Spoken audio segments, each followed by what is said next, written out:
Hey guys, it's Chronically Val. Hello. Um, so I did a Instagram poll thing. I'm not sure how to describe it, and I asked you guys what you wanted to see next. I had initially filmed this video last week, and something happened with my phone and it got deleted. And I had set up the camera all nice and I did my makeup and everything. Well, today I am feeling a little yucky. Um I'm still sassy, so that didn't change, but my body's just very sore. I had a really rough day at work. But that's not why we're here. I'm not here to talk about that. We're here to talk about what you guys chose as my next video. So I'm going to try to keep it short, or as short as possible. Um yeah. So we'll just dive right in. All right, so the year is 2006, and I was working at a place called Storytime. There were symptoms that had happened a few months prior, but there's really not anything to talk about with that. It kind of came and went, and I ignored it. So we're just going to talk about when I had major symptoms and got diagnosed and all of that. Anyways, it's 2006. I am 20 or 21, going to be 22. It's January. I'm working at a place called Tutor Time, and this place is like a school. It has from infants up until like fifth or sixth grade, I believe. I could be wrong on that. They may have changed since then, but basically, it's preschool for littles who don't, go to a traditional preschool, and then after school care for the biggers and the bigger kids, basically. Um, and what we would provide, snack and lunch, things like that. Well, there was a day when, and I can't remember how long I'd been working there, so I can't really give you that. But, anyways, there was a day I was working in the, I believe it was the 3-year-old room, 3 or 4 year olds. They were little. Anyways, and it was snack time. And so I pulled a jug of milk out to pour for them. And I lost control of the jug. And, I assumed at the time that it's just, this happens to everybody. Or it can happen to everybody. And that it was a mistake on my behalf. And the jug slipped out of my hand and it went all over the floor. And, I was embarrassed and I cleaned it up, and people, the staff helped me and whatnot. The kids laughed. It was great, whatever. Um, as the weeks went on after that incident, my left hand, I had it, I don't know if you can see, but I had it sitting up here, and I would hold it up this way onto me. I'm laying down, sorry guys, so I'm doing this as best I can. And I would hold it up here, and then I would drag my left leg behind me. Now, I didn't realize it at first. I know that sounds strange. That's something that people would probably realize. For me, I didn't feel it. I couldn't feel my left leg, so I didn't notice it. And it took a while before anyone really said anything to me, like a couple days at work before anyone said anything, which was a little bothersome. I feel like I would have much rather, I know it was probably uncomfortable for some people to witness, and they didn't really want to, jump in and call me out, but it would have been nice to, know. Um, Anyways, so that was happening. And then I went home, I talked to my parents. They were very much like, you need to go in. Well, I was 21. I was like, no, I don't have time for this. It'll go away. It's probably nothing. Um, well, after 2 or 3 weeks of my foot being numb and dragging behind me, my dad put his foot down and was like, you're done. You need to go in. This could be a stroke. It could be something major. I need you to go in and get checked. So I went to my regular doctor at the time, and she immediately sent me to neurology. So, and if I remember correctly, I believe I did go straight to neurology that night. And then she, which is kind of unheard of with Kaiser, but I had went straight that night. And sorry guys, I feel like I have a double chin, and so I'm trying not to. Anyways, I'm distracted. I digress. Anyways, I went to the neurology, I believe that night, or it was the next day. It was very, very close to, you know, when I went to my regular doctor. And so I went to her. She was wonderful. She, tried to like rule out pretty much, like, she ruled out Lyme's disease, she ruled out lupus, she ruled out I guess she ruled out fibromyalgia, but she was leaning towards multiple sclerosis. And to be quite honest with you, I had no idea what that was. I mean, I think I had vaguely heard of it at some point, but it wasn't like, back then, it wasn't like hearing about cancer. It's still technically, to this day, is not like hearing about like a cancer or something major like that. But back when I was diagnosed, like literally nobody talked about it. Okay, I need to sit up because my neck is bothering me. I look like an old lady. Anyways, but I was freaking out because I didn't know what it was, and I didn't know what it could do to me, and I wasn't sure if it was a death sentence. And that terrified me because one of the tests that I had to get done for her to even suspect that it was multiple sclerosis was a MRI. And I think the first MRI I got was just of my brain, and not of my cervical spine, which is common for MS. As you get your brain, you get your cervical spine, you get it with contrast and without. And what contrast is it's like a liquid that goes into an IV while you're in the MRI machine. So they take regular pictures of your brain, and then they shoot you up with this dye, basically, in an IV, and it illuminates parts of your brain and your spine that the naked eye can't really see. And so they did, I don't believe they did the two MRIs. I believe they only did the one to begin with, and that showed lesions, not legions, lesions on my brain. And basically what that is it's little white matter on my brain, which is showing scarring. Multiple sclerosis means multiple scars. So what my disease does is it just basically scars my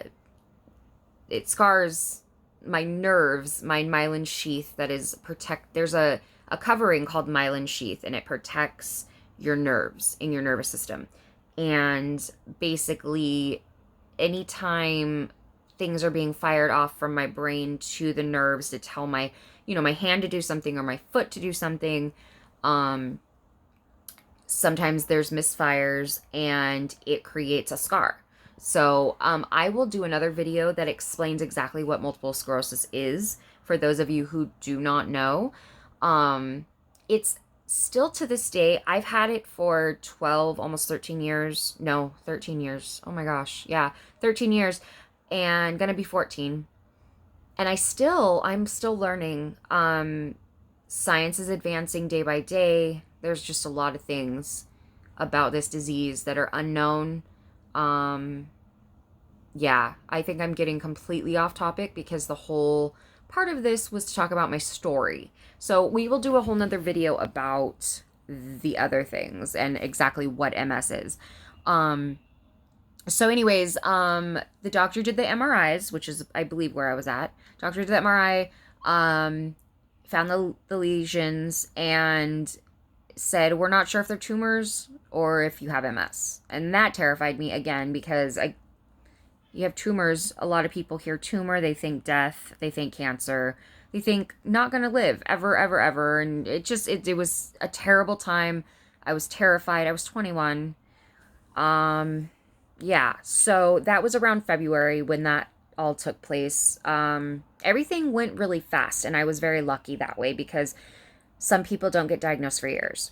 And so all around, I was pretty lucky. And I'll explain to you at the very end of this why I believe that. A lot of you watching this are probably thinking, what the hell? You're crazy. But anyways, so my doctor, my neurologist, she kind of like talked to some of the other neurologists in her wing of Kaiser, and they all kind of agreed that I should be admitted into the hospital so that I can get all of the testing done at one time to concrete a diagnosis.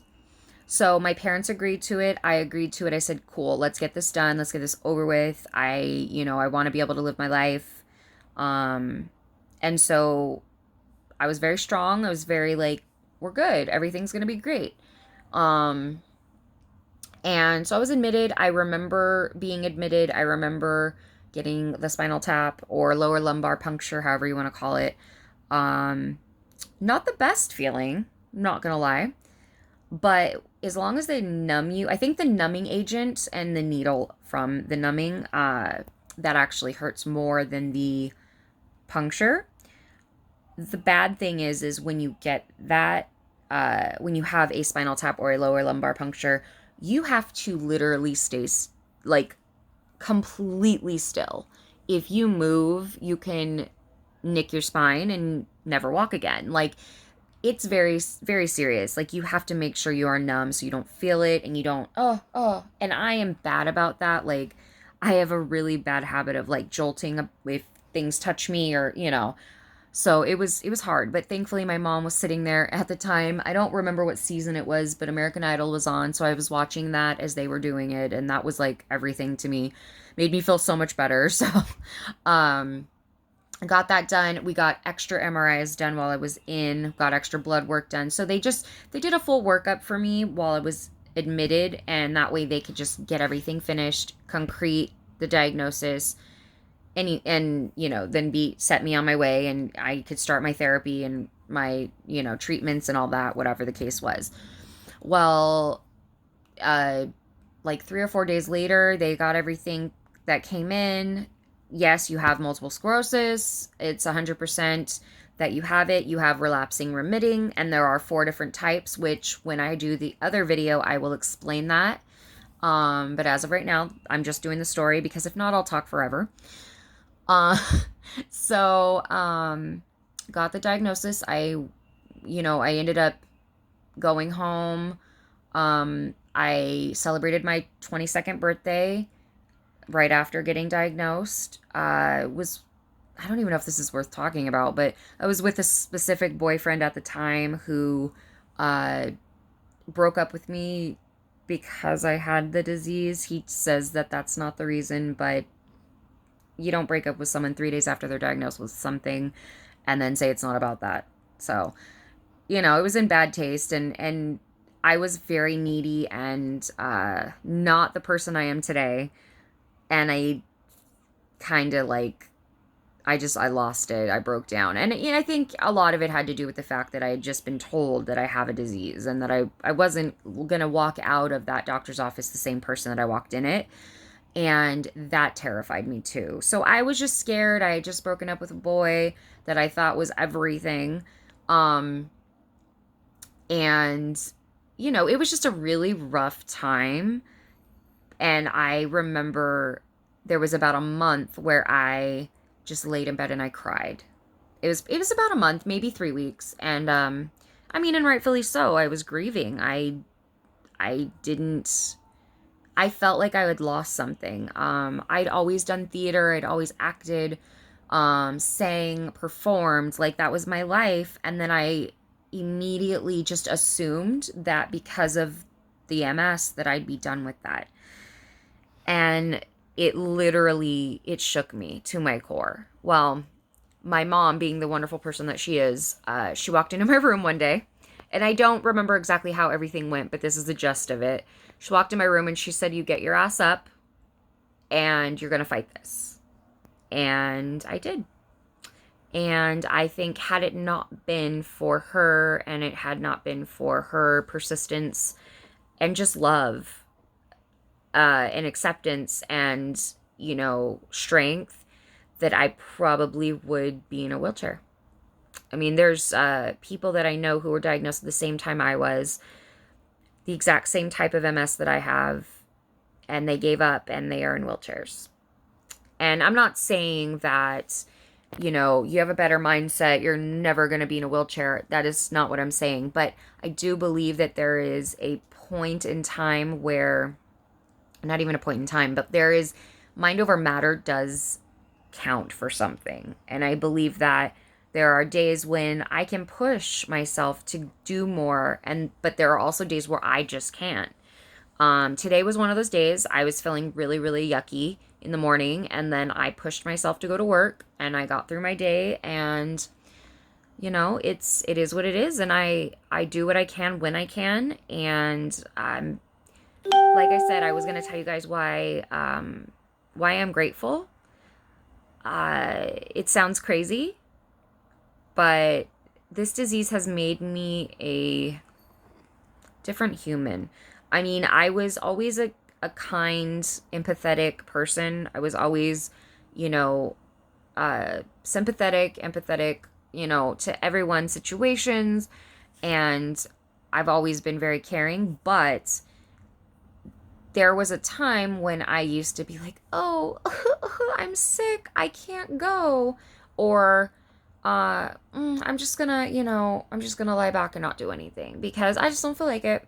Well, having what I have makes me realize the things that I want to do, the things that I can do, the things that I want to teach other people. I mean, I work with special needs kids, and to me, it's everything. I want them to know that just because you're different, it does not mean that you cannot achieve the things that you want to do, the things that you love, the things that mean the most to you. I keep looking away because I don't want to start crying. I'm really sorry. I should just I should just be talking to you guys. Um, but yeah, it's a blessing in disguise. I believe God doesn't give you more than you can handle. And I also believe that God gives things like this to those who are strong enough to handle them. There are days where I feel like I'm not strong. There are more days than not where I feel like I can't handle this. I think I think that it's just it's one of those things where some days are way harder than others, and it's just really hard, you know. It's really, really hard to put your put your best foot forward when you feel like you don't have enough to give. And my whole goal with this channel is to try to inspire those who feel like they're giving their all no matter what. And I think that's all that matters is even if you can't give 100% of what someone else can give your 100%. I tell people all the time, I say, you know, my 100% is about 70%. Like, if I come to work on 70%, that's my 100. Like, I'm doing good. I'm never 100, I'm never at 100%. And that's just because my body doesn't allow me to be. I'll take 70%. That's better than nothing, you know? Anyways, I needed to refilm this video, and I'm actually glad because it's shorter than the last one that I had filmed. If there's any questions, if you guys want any more, you know, in-depth details about what I went through, what my story, there's more, you know, there's obviously more in-depth things that I can talk about, but I wanted to just give you guys the abridged version, if you will.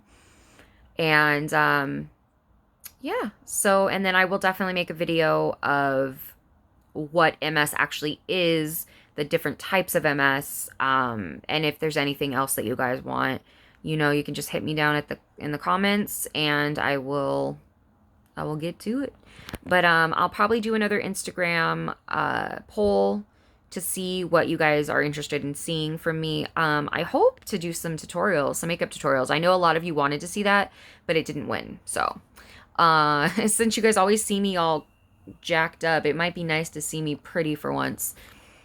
So, maybe I'll do that without even caring if you guys vote. Maybe I'll just do one. I don't know. All right. So, thank you for watching. Until next time, be kind, be fierce, love hard, and just have faith in who you are. I'm going to figure out a better way to say that, but That's all I got for tonight. So I'll see you guys later.